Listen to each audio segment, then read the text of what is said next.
Outside, my childhood looked like a postcard from the American suburbs.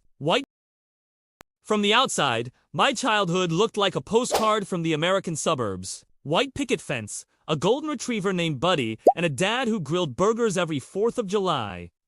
I was Jake. Just another kid in a sea of Jakes, living in a town where everyone knew your name, or at least they thought they did. My days were a blur of school, Little League, and scraped knees. Life was simple, or so it seemed. The first crack in that perfect picture appeared when I was about 10. Dad lost his job at the local factory. It wasn't sudden, more like a slow leak.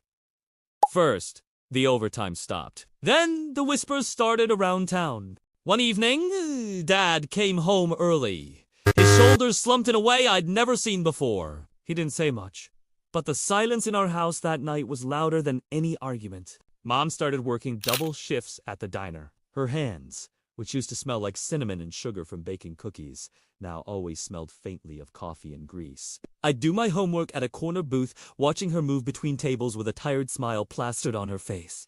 She never complained. She'd just ruffle my hair and say, "Gotta keep the ship afloat, Captain." I didn't understand the weight of those words then. To me, it was just a game. Money became this invisible monster living in our house. It was in the way Mom would stare at the grocery bill, the way Dad would spend hours in the garage, tinkering with things that weren't broken. The family vacations to the lake turned into camping trips in the backyard. My brand name sneakers were replaced with no-name ones that fell apart in a month. At school, I learned to make jokes about it before anyone else could. Humor was my shield. High school was a whole different battlefield. It wasn't about who had the coolest sneakers anymore. It was about who had the newest phone, the nicest car, the brightest future. My future felt hazy. While my friends talked about college tours and SAT prep courses, I was thinking about whether Mom had enough gas money to get to work. I got a job at the same grocery store where Mom meticulously calculated her spending. I stocked shelves, bagged groceries, and learned the art of a customer service smile. It was humbling. I'd see my classmates come in with their parents, their carts overflowing, and I'd feel a sting of something I couldn't name. It wasn't exactly jealousy. It was more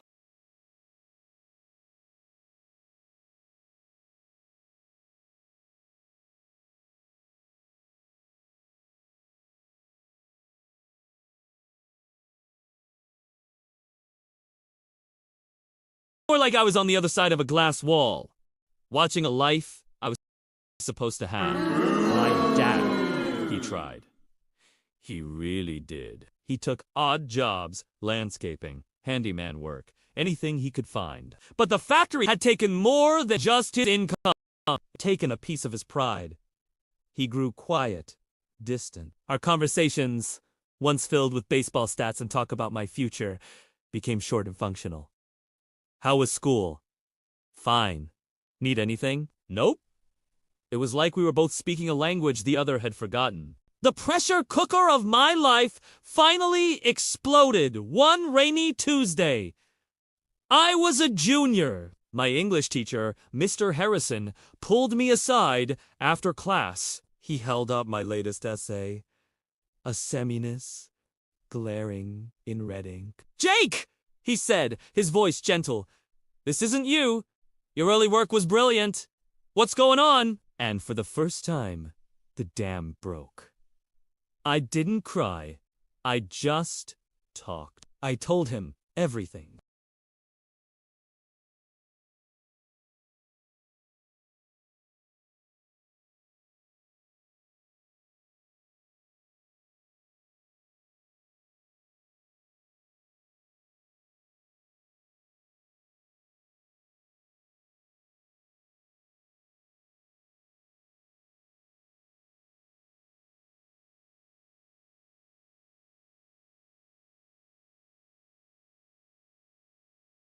He stayed after school with me 3 times a week. He helped me with my essays, pushed me to apply for scholarships I never thought I'd get, and taught me how to turn my story not into an excuse, but into a source of strength. He told me something I'll never forget.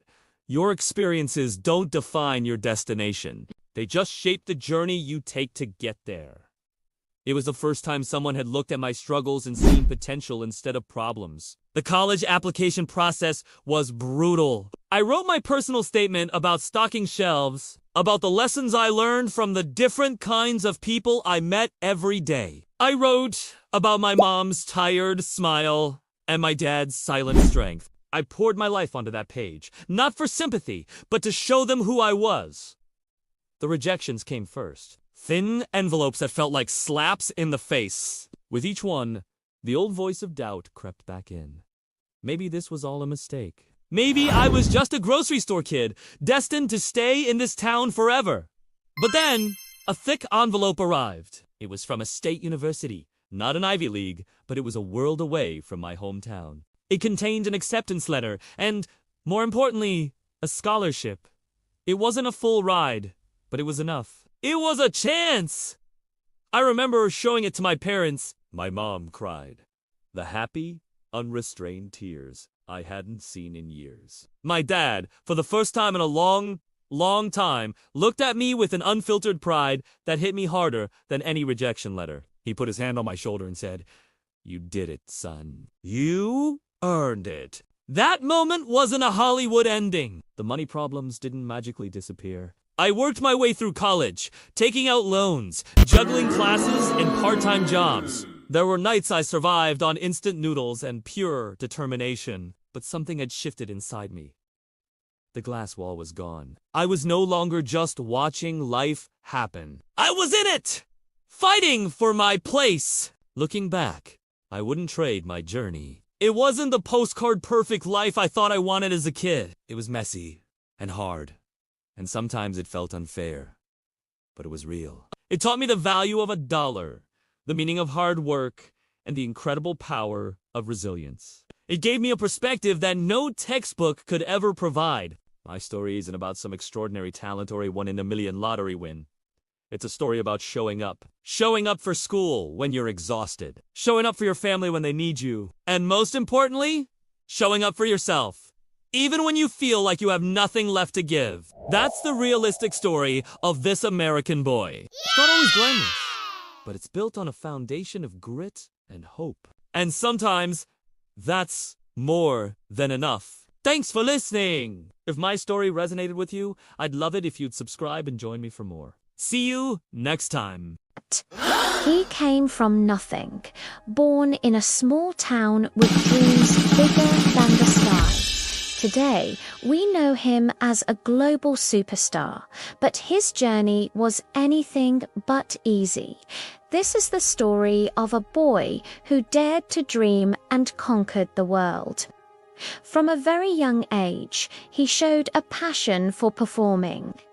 He'd put on shows for his family, using a hairbrush as a microphone, already picturing himself on a grand stage. But in his humble surroundings, a career in entertainment seemed like a distant fantasy.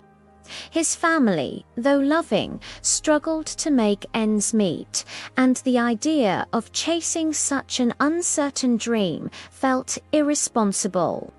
He faced countless rejections and was told he didn't have the right look, the right sound, or the right connections. It was a tough reality check, but it never extinguished the fire within him. He took on odd jobs, saving every penny he could to fund his passion, whether it was for acting classes or demo tapes. He believed in his talent, even when no one else did. His big break didn't come overnight. It was the result of years of relentless effort and perseverance. He moved to the big city with just a few dollars in his pocket and a heart full of hope. He slept on friends' couches, went to hundreds of auditions, and faced rejection after rejection. There were moments of doubt, moments when he thought about quitting and going back home. But every time he was knocked down, he got back up more determined than ever.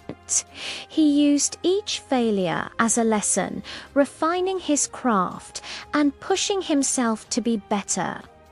It was during one of these low points at an audition he almost didn't go to that a casting director saw a spark. It was a small role, but it was his foot in the door.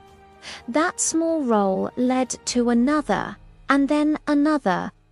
Slowly but surely, people started to notice his talent and undeniable charisma. He brought a unique energy to every performance, an authenticity that audiences connected with. His breakout role in a small independent film was a game changer. The film became a surprise hit, and suddenly he was the talk of the town. Critics praised his performance, and offers started pouring in. He had finally arrived. The years of struggle had paid off, but he never forgot where he came from. He remained grounded, treating everyone on set with respect, from the director to the crew. With worldwide fame came immense pressure. The media watched his every move, and his personal life became public property. He navigated the treacherous waters of celebrity with grace, always prioritizing his work and staying true to himself. He used his platform for good, becoming a vocal advocate for mental health awareness and environmental causes, inspiring millions of his fans to get involved. He proved that you could be a superstar and still be a kind, compassionate human being. His philanthropic work became just as important to him as his acting career, showing the world the depth of his character. Today, he stands as one of the most beloved and respected figures in the entertainment industry. His story is a powerful reminder that with passion, hard work, and an unbreakable spirit, anything is possible. He turned his childhood dreams into a breathtaking reality, not by magic, but through sheer force of will. He taught us that it doesn't matter where you start. What matters is the journey you take and the person you become along the way. His legacy isn't just in the films he's made, but in the hope he has given to dreamers everywhere. Thank you for watching. If you were inspired by this story, don't forget to like this video and subscribe to our channel for more content like this. See you.